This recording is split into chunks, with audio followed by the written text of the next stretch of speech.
when it comes to the issue of gender, Nintendo seems to be doing pretty well. After all, they have given us many wonderful, badass women to root for.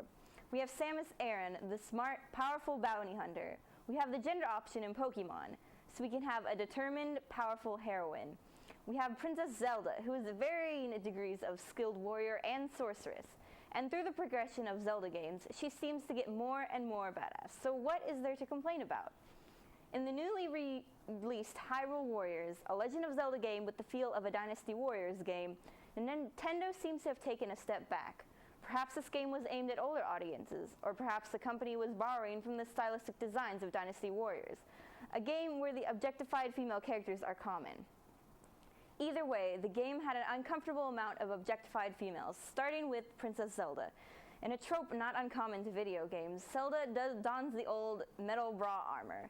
Zelda being put in the first frontlines position in game series history is dressed less practically than ever before, which is exploited in various scenes.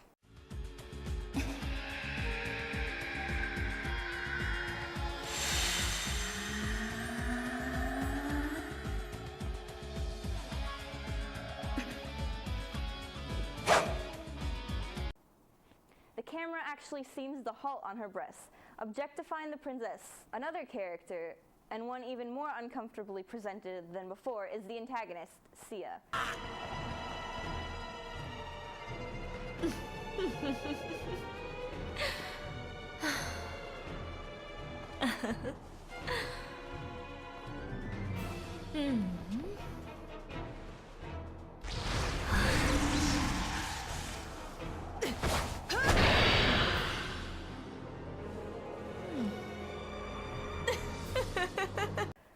Sia is clearly being objectified as large breasts and a butt for no reason at all. Even the excuse that Link is a man and just can't help looking at her like that is invalid because he isn't looking at her like that. He's standing in front of her. So unless he's suddenly developed magical powers and has the ability to teleport behind her and see her grope her own ass, he isn't looking at her like that. This is all in the developers. The scene adds nothing to the narrative. It's just there so we can see Sia feel herself up. And these lingering pan shots are only reserved for the woman. True, we get that shot of Girahim, that flamboyant creeper from Skyward Sword, but it's not the same. Objectifying pan shot that Sia gets. It's not even a pan shot. We focus solely on him from the waist up, and there's not even the smooth, sensual focus that is so common of Sia. The women are all dressed or undressed in objectifying ways, and the camera enforces that.